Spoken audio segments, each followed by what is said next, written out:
everyone, and welcome to this episode of Woman Fully Alive. I'm your host, Madeline Eames. And if you're enjoying this podcast, please leave me a comment. Let me know what you're thinking, what you'd like to hear more about. You can like it and hit subscribe so you don't miss anything coming up, because I got some good stuff coming up.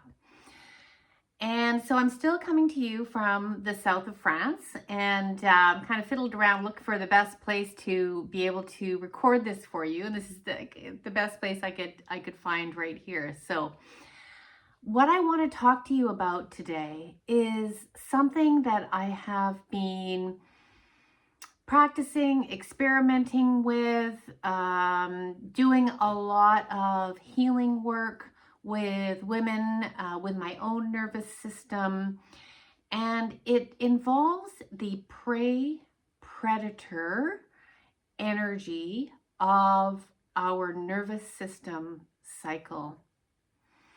So many of you know already that last summer I woke up with a dream that I was actually embodying the body of a lioness. Now, there's a lot of spiritual references there, but what I want to really get across today is that when I realized that I was embodying this predator energy that was circling a house, circling prey, when I woke up in that moment of embodying this strong, powerful, solid, the limbs and the paws and the jaw of a lioness, I was actually in her body. I was terrified. I was absolutely terrified. And I realized after being able to integrate it and reflect on it and talk about it, that I was terrified of this predator energy that was available to me. And I started to expand my own nervous system. So for many women, and certainly I was there as well, for many women, we get stuck in these cycles of flight and freeze and fawn. Fawn, which is people pleasing, which is actually can be moving towards someone or something that is not exactly safe. In fact, perhaps predatory or aggressive. And so keeping the peace, keeping everything, keeping a lid on, keeping everybody happy, being nice, being good. And a lot of nervous systems, a lot of female nervous systems cycle through there and eventually perhaps reaching some rest. But for the women that I've worked with, end up burnt out, very tired, depressed, absolutely anxious, because being in that place of on guard all those years, it just takes a toll on our nervous system. And so we go into a place of rest and recovery and healing, which is awesome. It's probably exactly what we need. Many women get tipped into chronic pain, chronic fatigue, and all sorts of autoimmune conditions. So the rest and recovery is, if we can take ourselves out of this do, productive, be productive for your worth society, and allow yourself a period of recovery, which for me largely continued into COVID, which was actually convenient for me because there was less pressure to be out and be social and to show up outside of my own home.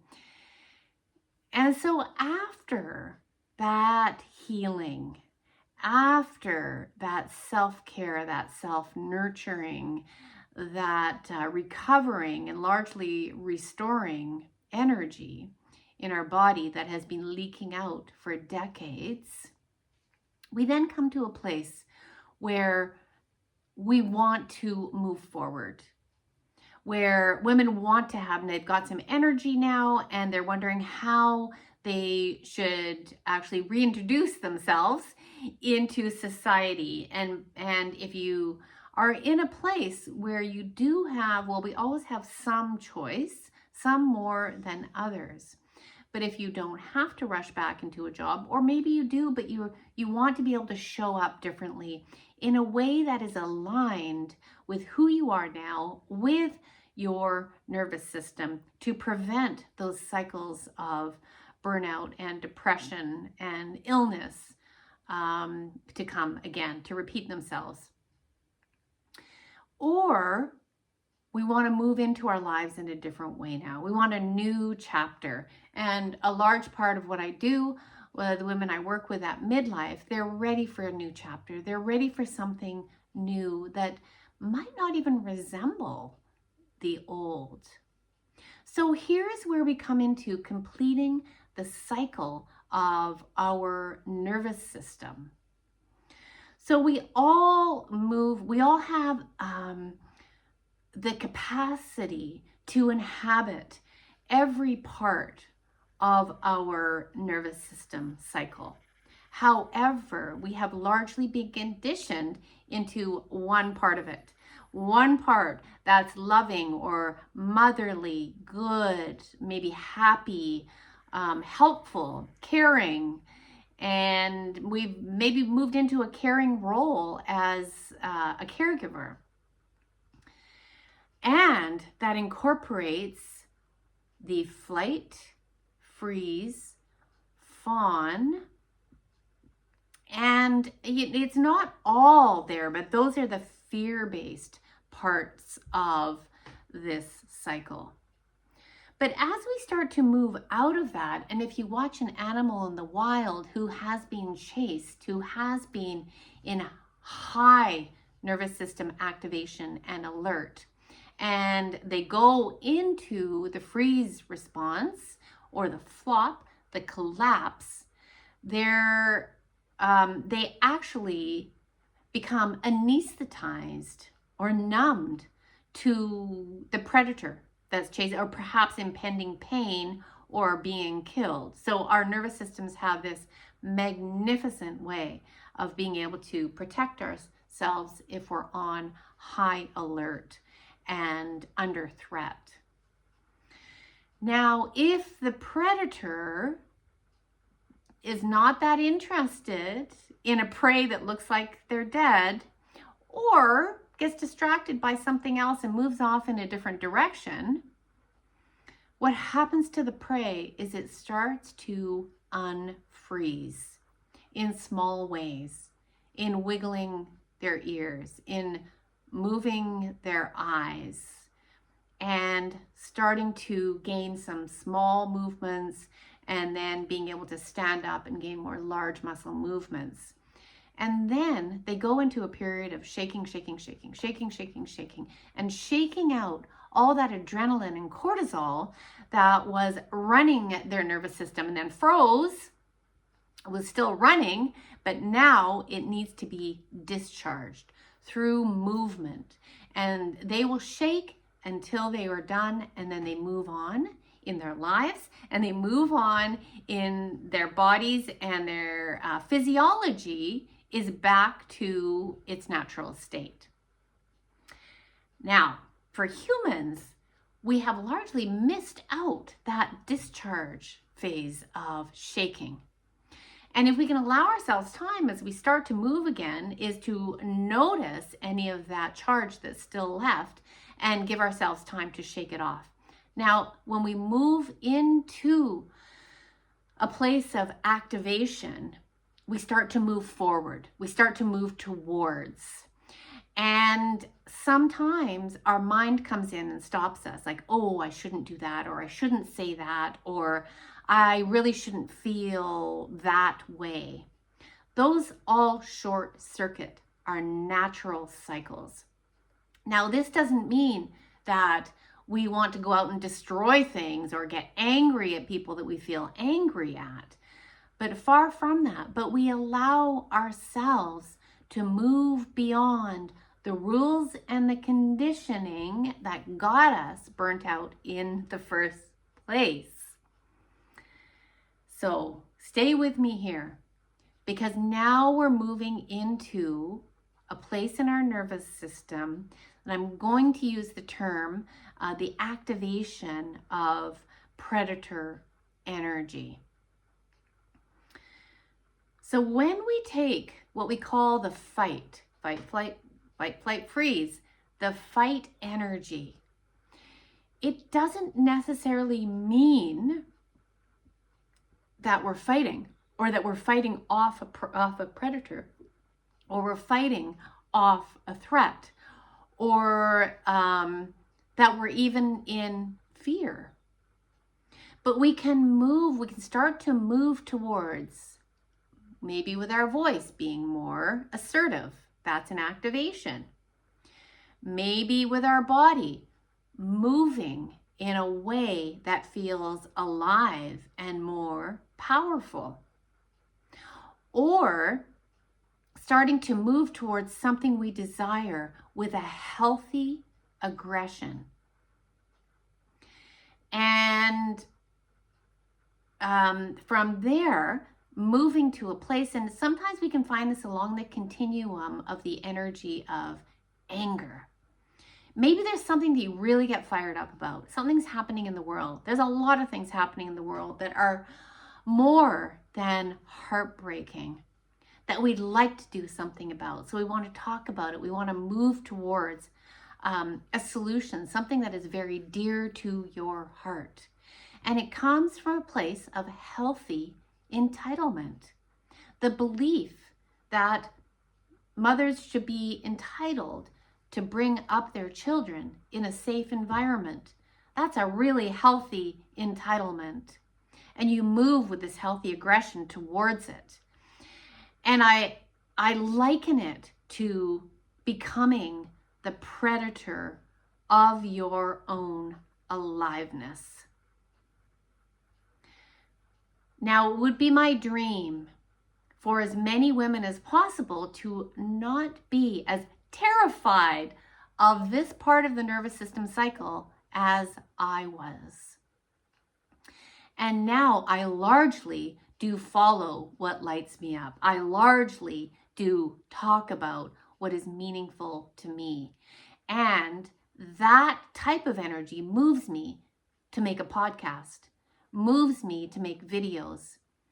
And with that part, that missing piece of the puzzle, the missing piece of our full nervous system cycles, I can now activate and go within the predator energy, and also we need the prey energy. There is a time to go back in and be quiet and look around and see if things are safe.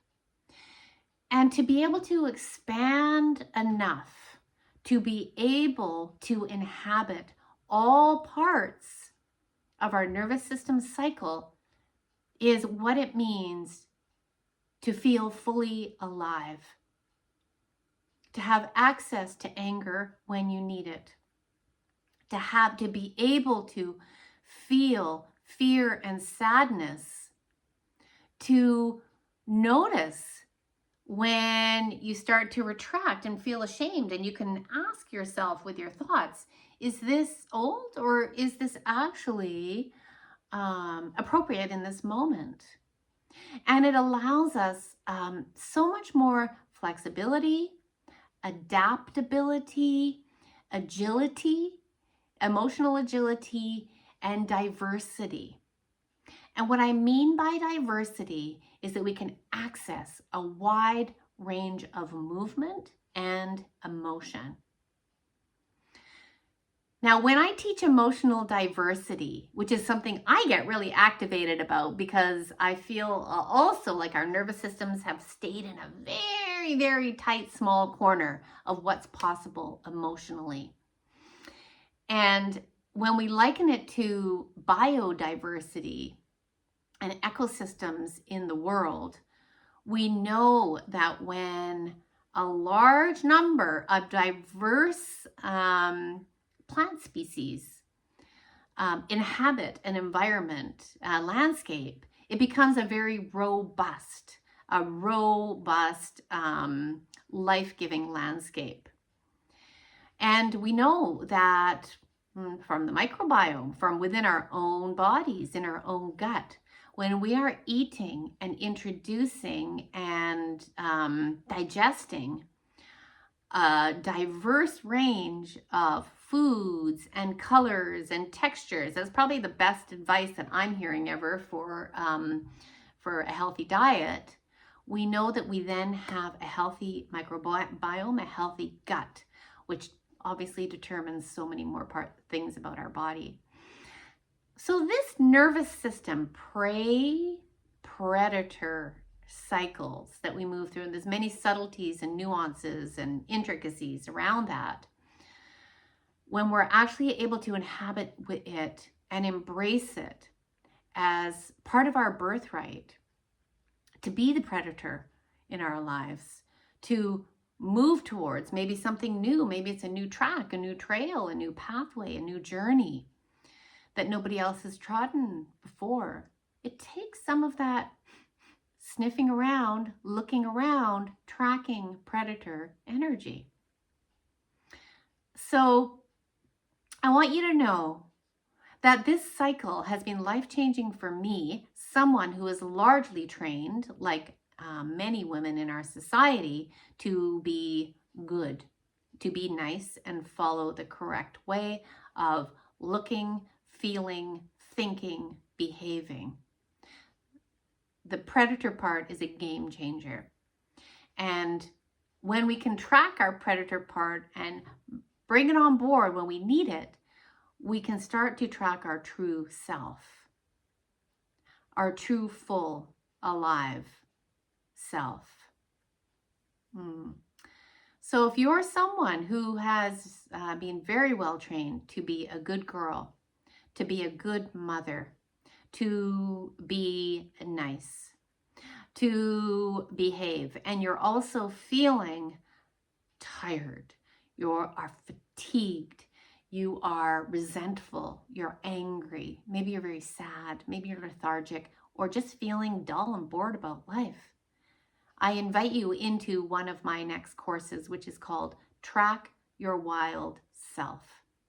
It begins November 4th, when I'm back in my home country of Canada, and it starts each week with a lesson on setting the compass, setting the direction for the journey that week in the landscape, in the jungle, in the savannah of your wild self.